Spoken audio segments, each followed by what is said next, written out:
Au niveau de la conscience environnementale, c'est sûr, c'est un point de départ, de base de notre éco-village. Et de là, on commence avec l'éducation des enfants.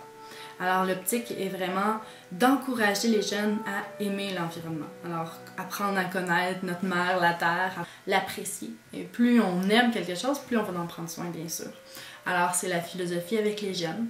Les jeunes vont commencer très petits à avoir leur propre jardin, à faire pousser leurs légumes, voir comment ça fonctionne, faire des activités en cuisine, cuisiner pour 80 personnes. Qu'est-ce que ça veut dire? Transformer, les faire déguster à tout l'éco-village dans un bon repas.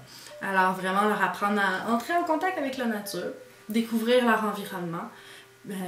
Puis, c'est sûr qu'on en déduit qu'ils deviendront de bons citoyens. Personnellement, moi, d'avoir eu la chance de grandir dans cet environnement-là, j'ai une énorme appréciation de l'environnement qui m'entoure. Et je crois que c'est comme le point de départ, de créer le plus jeune possible cet amour-là pour notre mère la terre. De réutiliser, recycler, récupérer, ça fait partie aussi des valeurs qu'on va faire avec les jeunes.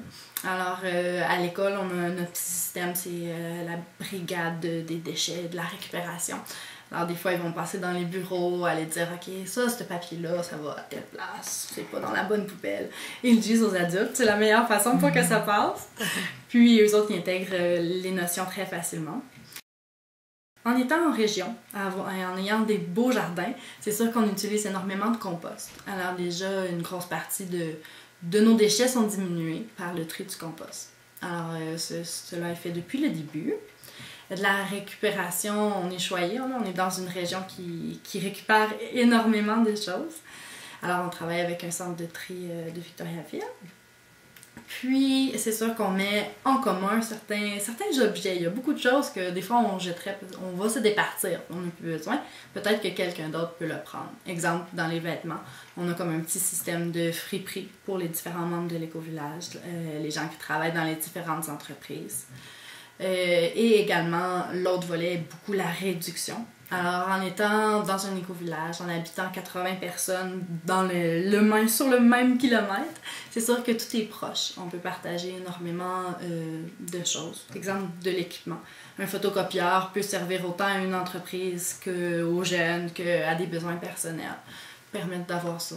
On a des salles de lavage communautaires dans les gros bâtiments à logement. Alors, réduction de notre équipement de cette façon-là. Et des espaces collectifs. Alors, des plus petits logements avec un espace privé qui est nécessaire, mais des grandes aires collectives où on peut accueillir beaucoup de monde, partager l'infrastructure.